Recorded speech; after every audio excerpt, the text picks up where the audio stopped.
ओम नमो भगवते वासुदेवाय।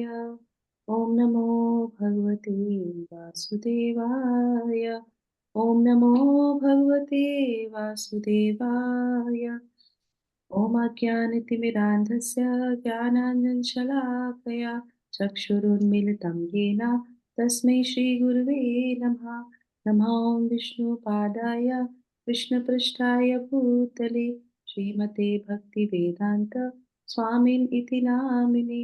नमस्ते सारस्वते देवे गौरवाणी प्रचारिणे निर्विशेष शून्यवादी पाश्चात्यदेशतारिणे। जय श्री कृष्ण चैतन्य प्रभु नित्यानंद श्री अद्वैत गदाधर श्रीवासादि गौर भक्त वृंदा। हरे कृष्णा कृष्णा कृष्णा हरे हरे, हरे रामा राम राम हरे हरे। जगत गुरु श्रील प्रभुपाद की जय। भगवत वाणी भगवत गीता जी की जय। गुरु महाराज की जय। हरे Krishna. Dear devotees, thank you so much for joining morning Mangala Aarti Japa session and this Bhagavad Gita session. Thank you so much Indu Mata ji for conducting Japa session. तो अभी हम लोग पढ़ने जा रहे हैं भगवत गीता के 7वें अध्याय का श्लोक संख्या 18। तो ये हमारी सीरीज चल रही थी। 4 हमने भक्तों के बारे में सुना, 4 उन लोगों के व्यक्तियों के बारे में सुना जो भगवान की शरण में नहीं जाते हैं। और फिर भगवान जो है पिछले श्लोक में बोल रहे थे कि तेषाम ज्ञानी नित्य युक्तम। तो हम विशेष रूप से वो ज्ञानी जो है भक्त की प्रशंसा करते हैं और कहते हैं मुझे वो बहुत प्रिय है और वो जो है मुझे प्रिय है और मैं भी उनको बहुत प्रिय हूँ। क्यों? क्योंकि वो भक्ति के साथ नित्य भक्ति में युक्त रह के जो है मेरी भजन करते हैं, मेरी पूजा करते हैं। इसलिए मैं भी उनको बहुत प्रिय हूँ और वो भी मुझे बहुत प्रिय है। अब ऐसा अगर कोई व्यक्ति बोलता है किसी पर्टिकुलर के लिए कि मुझे ये भक्त बहुत पसंद है, तो दूसरे जो भक्त होते हैं वो सोचते हैं अच्छा भगवान ने उनके लिए ऐसा बोल दिया तो क्या हम भक्त नहीं हैं, क्या हम अच्छे नहीं हैं। देखिए भगवान इस श्लोक के माध्यम से बोलते हैं कि नहीं, ऐसी बात नहीं है कि सिर्फ मुझे ज्ञानी ही पसंद है, मुझे सभी बहुत प्रिय है। तो इस श्लोक में भगवान ऐसे बोलते हैं। तो श्लोक संख्या पढ़ेंगे, श्लोक संख्या 18। उदरः सर्व एवेते ज्ञानी तत्त्वा त्वमेव मे मतम् आस्थितः स हि युक्तात्मा मामेवानुत्तमां गतिम्। तो भगवान क्या बोल रहे हैं यहाँ पे? निसंदेह है ना, इसमें कोई भी संदेह नहीं है, वे सब उदार चेता व्यक्ति हैं। कौन? जो भगवान की शरण में आते हैं। तो भगवान ने तारीफ करी उनकी, नहीं ऐसी बात नहीं है, सभी बहुत उदार चेता हैं, है ना, निसंदेह, कोई संदेह नहीं है इसमें। किंतु जो मेरे ज्ञान को प्राप्त है उसे मैं अपने ही समान मानता हूँ। वह मेरी दिव्य सेवा में तत्पर रहकर मुझ सर्वोच्च उद्देश्य को निश्चित रूप से प्राप्त कर। तो ये बहुत सुंदर तरीके से यहाँ पे जो है इसके ट्रांसलेशन में बोलते हैं कि जो है मैं उसको अपने समान ही मान लेता हूँ। तो भगवान जो उस स्टेज पे पहुंचता है उसको भगवान अपने समान ही मानते हैं। क्यों? क्योंकि वो मेरी दिव्य सेवा में तत्पर रहकर हमेशा मेरी सेवा में तत्पर रहता है और मुझे सर्वोच्च उद्देश्य को निश्चित रूप से प्राप्त करता है। तो उद्देश्य जो गोल है हमारे जीवन का, उसका वो उद्देश्य लक्ष्य होता है और उसको प्राप्त करने के लिए वो नियमित रूप से जो है नित तत्पर होकर भगवान की सेवा करता है और फिर उस अचीव कर भी लेता है। मरने के बाद नहीं, जीते जीते भगवान उसको कंफर्म कर रहे हैं कि वो व्यक्ति definitely back to Godhead जाएगा ही जाएगा। चलिए तो हम जो है तात्पर्य पढ़ेंगे। माता जी हमारे साथ पढ़ेंगी। यस। हरे कृष्णा। तात्पर्य जगत गुरु श्रील प्रभुपाद की जय। ऐसा नहीं है कि जो कम ज्ञानी भक्त हैं वे भगवान को प्रिय नहीं हैं। भगवान कहते हैं कि सभी उदार चेता हैं, क्योंकि चाहे जो भी भगवान के पास किसी भी उद्देश्य से आए वह महात्मा कहलाता है। जो भक्त भक्ति के बदले कुछ लाभ चाहते हैं उन्हें भगवान स्वीकार करते हैं, क्योंकि इससे स्नेह का विनिमय होता है। वे स्नेहवश भगवान से लाभ की याचना करते हैं और जब उन्हें वह प्राप्त हो जाता है तो वे इतने प्रसन्न होते हैं कि वे भी भगवत भक्ति करने लगते हैं। किंतु ज्ञानी भक्त भगवान को इसलिए प्रिय हैं कि उसका उद्देश्य प्रेम तथा भक्ति से परमेश्वर की सेवा करना होता है। ऐसा भक्त भगवान की सेवा किए बिना क्षण भर भी नहीं रह सकता। इसी प्रकार परमेश्वर अपने भक्त को बहुत चाहते हैं और वे उससे विलग नहीं हो पाते। श्रीमद् भागवत 9.4.68 भगवान कहते हैं, साधवो हृदयं मह्यं साधूनां हृदयं त्वहं मदन्यते न जानन्ति नाहं तेभ्यो मनागपि। भक्तगण सदैव मेरे हृदय में वास करते हैं और मैं भक्तों के हृदयों में वास करता हूँ। भक्त मेरे अतिरिक्त और कुछ नहीं जानता और मैं भी भक्त को कभी नहीं भूलता। मेरे तथा शुद्ध भक्तों के बीच घनिष्ठ संबंध रहता है। ज्ञानी शुद्ध भक्त कभी भी आध्यात्मिक संपर्क से दूर नहीं होते, अतः वे मुझे अत्यंत प्रिय हैं। Hare Krishna. Thank you so much Darshan माता जी। तो यहाँ पे शिला प्रभुपाद ने बहुत अच्छे से उदाहरण के साथ हम लोग को समझाया है, और तात्पर्य भी बहुत अच्छी तरीके से बोल रहे हैं कि ऐसा नहीं है कि जो कम ज्ञानी भक्त हैं वो भगवान को प्रिय नहीं है। तो भगवान कह रहे हैं कि नहीं, सभी मुझे बहुत प्रिय है। तो जैसे कि हम लोग पिछले श्लोकों में जो हमने जाना था, ये जो श्लोक हम पढ़ रहे हैं आज, इससे हमें क्या शिक्षा मिलती है ये हम अंत में भी इससे चर्चा करेंगे। और जैसे बिगनिंग में ही है, तो भगवान बहुत प्रेम से, जैसे मान लीजिए एक उदाहरण के लिए हम ले लेते हैं कि एक व्यक्ति के चार बच्चे हैं, है ना। तो चारों बच्चे, कोई प्यार से बच्चों माँ बाप के पास आता है, कोई किसी जो है अभिलाषा को लेके आता है, कोई किसी ज्ञान के साथ आता है, कुछ जानने के लिए आता है। कुछ चार बच्चे हैं, तो क्या माँ बाप चारों बच्चों में से भेदभाव करेंगे?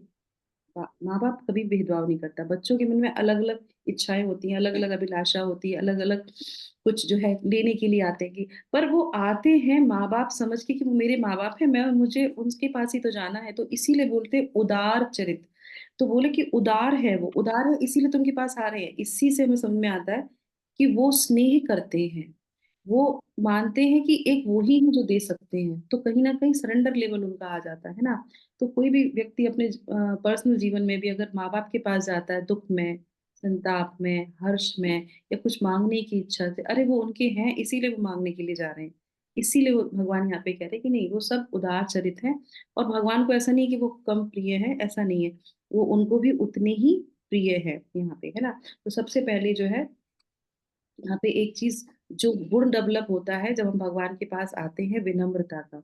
तो जो भगवान के पास नहीं आते, भगवान इसीलिए कहते हैं कि तुम तो दुष्ट हो, तुम तो आते ही नहीं हो, अरे कुछ मांगने ही नहीं आते हो।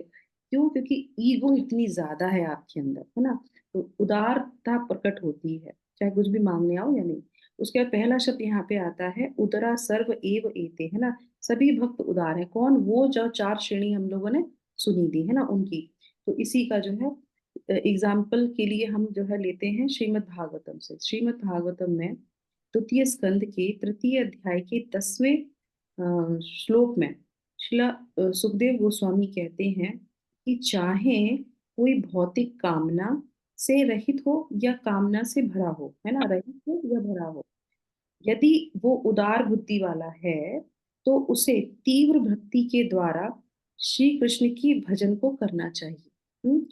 और उदारथी का तात्पर्य क्या है? व्यापक दृष्टि वाला। तो ऐसा नहीं है, अगर कोई है, कोई भगवान की शरण में आ रहा है, भले ही कुछ मांगने के लिए आ रहा है, पर उस समय उसको क्या सोचना चाहिए? जब वो आता है, मिलता है, कोई श्रद्धा है, तो श्रद्धा के साथ जो है साधु संग उसको मिल जाता है। साधु संग क्या कहते हैं? साधु संग बोलेगा आप भगवान का नाम लो, भगवान की भक्ति करो। आए किसी अभिलाषा से आया और उसको साधु संग मिल गया, आएगा ही नहीं तो साधु संग कहाँ से मिलेगा? फिर भजन क्रिया कहाँ से होगी? तो इसीलिए अगर वो है उसके अंदर, तो उसका सही उपयोग करना चाहिए। तो इस तरीके से श्रीमद् भागवतम में बोलते हैं ना। और उसके बाद क्या है, शिला प्रभुपाद बोलते हैं कि क्योंकि चाहे जो भी भगवान के पास किसी भी उद्देश्य से आए, वो महात्मा कहलाता है ना। कोई भी किसी भी उद्देश्य से आया पर वो महात्मा कहलाएगा। चाहे भक्ति के बदले में कुछ लाभ ही चाहता हो, उन्हें भगवान स्वीकार करते हैं, क्योंकि उनमें स्नेह का विनिमय होता है। स्नेहवश और स्नेहवश भगवान से लाभ की याचना करते हैं, और तब उन्हें वो प्राप्त हो जाता है। और वो इतने प्रसन्न होते हैं कि वो भी वे भी भगवत भक्ति करने लगते हैं।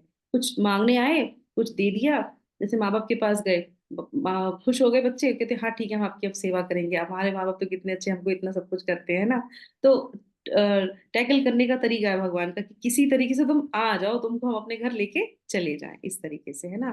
तो दूसरा यहाँ पे क्या बोल रहे हैं भगवान, ज्ञानी त्वात्मेव में मतम, मतलब ज्ञानी भक्त को जो है वो बोल रहे हैं कि वो अपने समान मानते हैं, पर ज्ञानी भक्त जो है अपने आप को भगवान के समान नहीं मानते। इन दोनों में फर्क है। भगवान कह रहे हैं कि जो ज्ञानी भक्त है मैं उनको अपने समान मानता हूँ, पर जो एक्चुअल में ज्ञानी भक्त है वो कभी भी अपने आप को भगवान के समान नहीं मानता। ये उस ज्ञानी, उस महात्मा की बात की जा रही है। अब क्या होता है, ज्ञान जब आता है तो बहुत अहंकार आ जाता है। कल ही हम लोग जो है हमारे राधे श्याम प्रभु जी की क्लास मंदिर में सुन रहे थे, तो बहुत अच्छी तरीके से वो बता रहे थे कि अहंकार है ना, तो बहुत अच्छा एक उदाहरण देते हैं कि मैं एक महात्मा से मिला तो उसने कहा कि तुम्हारा कद छोटा है, पर तुम हमेशा विनम्र बन के रहो, छोटे बन के रहो।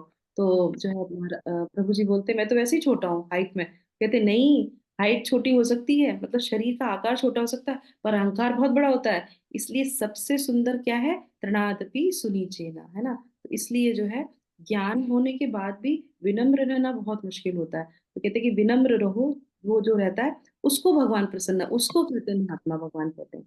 और उसके बाद फिर जो है और उसका उद्देश्य क्या होता है, और उसका एक ही उद्देश्य होता है कि वो भगवान की प्रेम के साथ भक्ति करे और उस भक्ति के साथ भगवान की सेवा करे।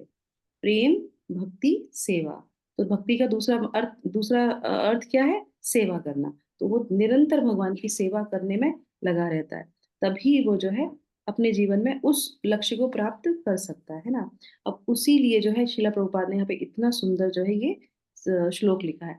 साधवो हृदय मध्यम साधुनां हृदय त्वहम मध्यन्ते न ही जानन्ति नाहम तेभ्यो मनागपि। ये श्लोक, अब आप मुझे बता सकते हैं कि ये श्लोक कहाँ बोला गया है। ये श्लोक भगवान किसने बोला, अच्छा ये बताइए, ये श्लोक कौन बोल रहा है। ये श्लोक भगवान। भगवान बोल रहे हैं, यस, करेक्ट, भगवान बोल रहे हैं। श्रीमद् भागवतम में ये श्लोक बोला गया है, 9वें स्कंद के 4थे अध्याय के 68 श्लोक में, है ना। तो ये जो है कहानी कौन सी आती है, ये कहानी कब आती है, ये श्लोक भगवान विष्णु बोलते हैं जब कौन जाता है, उनके एक भक्त होते हैं जिनको जो है दुर्वासा ऋषि परेशान करते हैं। आप बताइए कौन से ऋषि, किसको दुर्वासा ऋषि परेशान करते हैं। अमरीश। अम्बरीश महाराज। महाराज को। तो ये जो है श्लोक भगवान तब बोलते हैं, क्या बोलते हैं, जब वो अम्बरीश महाराज उनको व्रत खुलने की बात होती है। व्रत से मुझे याद आया कि आज जो है शिला भक्ति सिद्धांत सरस्वती महाराज का अपीयरेंस डे है, तो हम लोग को 12 बजे तक क्या रखना है, निर्जला रखना है, कोशिश करनी है निर्जला रख सकते हैं। और उनकी जो है हमको कृपा प्राप्त हो कि हमारे वो परमेश्वर गुरु हैं, है ना, गुरु की गुरु है, गुरु हैं वो, तो इसलिए उनकी परम पिता जिसको बोलते हैं ना, तो वो हमारे जो है उनकी हमें कृपा मिले। तो इसी तरीके से जो अम्बरीश महाराज भी व्रत किए होते हैं, दूसरे दिन द्वादशी होती है, वो खोलना चाहते हैं और उनको निमंत्रण में वो लोग आते हैं उनके यहाँ भोजन के लिए। पर क्या करें, अब कोई जब गेस्ट आता है तो श्रीमद् भागवतम में ऐसा लिखा है कि जब आपके घर में कोई भोजन के लिए आता है तो पहले जो है हमको उसको भोजन कराना चाहिए, उसके बाद कुछ ग्रहण करना चाहिए। पर यहाँ पे एकादशी का व्रत होता है, उसको भी पारायण, उसका जो है पारायण करना होता है, तो क्या कर सकते हैं, तो उनको सलाह दी जाती है कोई बात नहीं, आप जल ले लीजिए, उसके बाद जो है आप व्रत भी आपका खुल जाएगा और आपको दोष भी नहीं लगेगा। तो और वो जैसे ही जल लेते हैं, दुर्वासा ऋषि उस चीज को बहुत गुस्सा हो जाते हैं कि ये तो तुमने हमारा अपमान कर दिया, तुमने बिना हमको जो है खिलाए पिलाए और तुमने खुद जो है जल ले लिया। और उस बात पे वो बहुत बुरी तरीके से उनको जो है दंड देना का प्रारंभ करते हैं, पर भगवान को वो बिल्कुल भी पसंद नहीं आता। और वो जो है जो सुदर्शन होता है वो उनके पीछे लग जाता है उनको मारने के लिए। वो सब जगह जाते हैं, वो जो है ब्रह्मा जी के पास जाते हैं, शिव जी के पास जाते हैं, सब जगह जाते हैं और फिर उनके पास विष्णु जी के पास पहुंचते हैं। तो विष्णु जी क्या बोलते हैं, यही श्लोक बोलते हैं। वो क्या कहते हैं, वो कहते हैं भक्तगण सदैव मेरे हृदय में वास करते हैं और मैं भक्तों के हृदय में वास करता हूँ, भक्त मेरे अतिरिक्त और कुछ नहीं जानता और मैं भी भक्त को कभी नहीं भूलता, तथा मेरे शुद्ध भक्तों के बीच घनिष्ठ संबंध रहता है। ज्ञानी शुद्ध भक्त कभी भी आध्यात्मिक संपर्क से दूर नहीं होते, अतः वह मुझे अत्यंत प्रिय है। और ये प्रिय है का मतलब क्या है, उनके चरणों में अपराध करोगे तो फिर नहीं माफी मिलेगी तो सुदर्शन भी नहीं छोड़ेगा। वो मेरे बस की भी नहीं है, आप सुदर्शन नहीं छोड़ेंगे आपको, क्योंकि वो भी भक्त हैं। तो क्या करना पड़ेगा तुम्हें, मेरे भक्त के ही चरण पकड़ने पड़ेंगे। जब वो आपको क्षमा करेंगे तो ही आप जो है क्षमा योग्य है, नहीं तो अब आपको क्षमा नहीं मिलेगी। तो इस प्रकरण में ये जो है श्लोक भगवान खुद स्वयं बोलते हैं। ठीक है, उसके बाद आ जाते हैं यहाँ पे, आस्थितः स ही युक्त आत्मा माम एव अनुत्तमाम गतिम। वो सर्वोच्च गति प्रदान करने वाले मुझ में ही स्थिर रहता है, उसे निश्चित रूप से भगवत धाम जो है प्राप्त होगा। और क्यों होगा, अब आप मुझे बताइए। भगवान कह रहे हैं उसे निश्चित रूप से भगवत धाम प्राप्त होगा, क्यों होगा, क्या उसका एक लक्षण है बहुत सुंदर।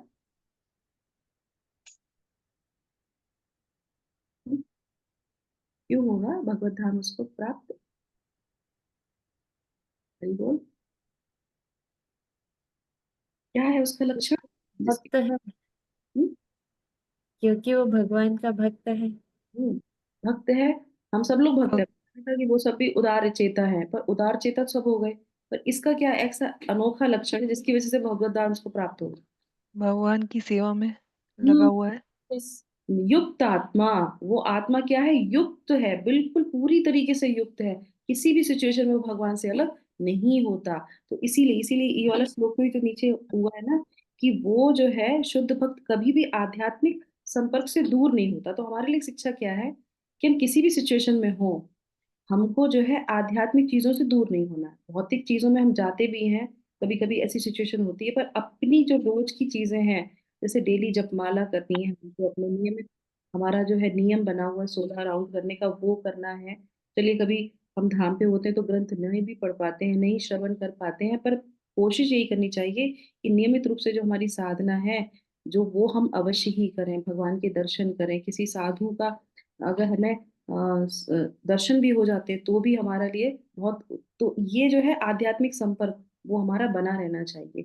इसलिए ये बोल रहे हैं। और इसकी बहुत अच्छी जो है, आप लोग एक लोग में माता जी 12वें अध्याय का दूसरा अध्याय, दूसरा श्लोक पढ़ लीजिए, पढ़िए जरा, बोलिए जरा, 12वें अध्याय का दूसरा नंबर का श्लोक, 12.2, कोई बोल सकता है, हरे कृष्णा। देखिए मेरा एक ही बार में खुल गया। हरे कृष्णा, श्री भगवान उवाच, मैया, यस। हाँ, हाँ, पढ़िए माता जी। मय्यावेश्य मनो ये मां नित्ययुक्त उपासते श्रद्धया परयोपि तासास्ति युक्त तमो मतः। तो क्या बोल रहे हैं, श्री भगवान कहते हैं जो लोग अपने मन को मेरे साकार रूप में एकाग्र करते हैं और अत्यंत श्रद्धा पूर्वक मेरी पूजा करने में सदैव लगे रहते हैं, वह मेरे द्वारा परम सिद्ध माने जाते हैं। तो यहाँ पे भी भगवान बोल रहे हैं 12वें अध्याय में, जो भक्ति योग है, तो क्या बोलते हैं, जो लोग अपने मन को मेरे साकार रूप में एकाग्र करते हैं। तो दूसरा क्या है कि ये कोई भी जो है दूसरे द्वंद्वों में नहीं जाते। आध्यात्म में आने के बाद निराकारवादी है, मायावादी है, इसकी फिलॉसफी सुनना, उसकी फिलॉसफी नहीं, भगवान साकार है, गुरु परंपरा को मानते हैं और निरंतर भगवान की सेवा में लगे रहते हैं, तो वो जो है भगवान को बहुत प्रिय होते हैं। अब ये हमारा श्लोक हो गया। अब हम आ जाते हैं शिक्षा पे, कि हमको इस श्लोक से क्या शिक्षा मिल रही है। चार ऐसे लोगों के बारे में सुना जो भगवान की शरण में नहीं आते, चार वो लोग जो भगवान की शरण में आते हैं और भगवान कह रहे हैं ज्ञानी मुझे बहुत पसंद है, पर दूसरे चार लोग भी मुझे पसंद है, उदार चेता है। अब हम कौन सी श्रेणी में हैं, हमें इससे क्या शिक्षा मिल रही है, हमें क्या करना चाहिए। भगवद गीता पढ़ने का यही एक उद्देश्य है ना। तो शिक्षा में हम प्रैक्टिकल एप्लीकेशन में क्या ले सकते हैं, बताइए आप लोग मुझे बताइए, कि ये श्लोक पढ़ने के बाद हमारे मन में क्या जिज्ञासा उठनी चाहिए, हमें क्या सीखने को मिला आज, बताइए, एक एक करके बताइए, जो भी समझ में आया सुनने के बाद। हम्म, विनोदी माता जी बताइए। हरे कृष्ण। हरे कृष्णा माता जी। सादर प्रणाम सबको। क्या पूछा था माता जी, सॉरी मैं सुना नहीं।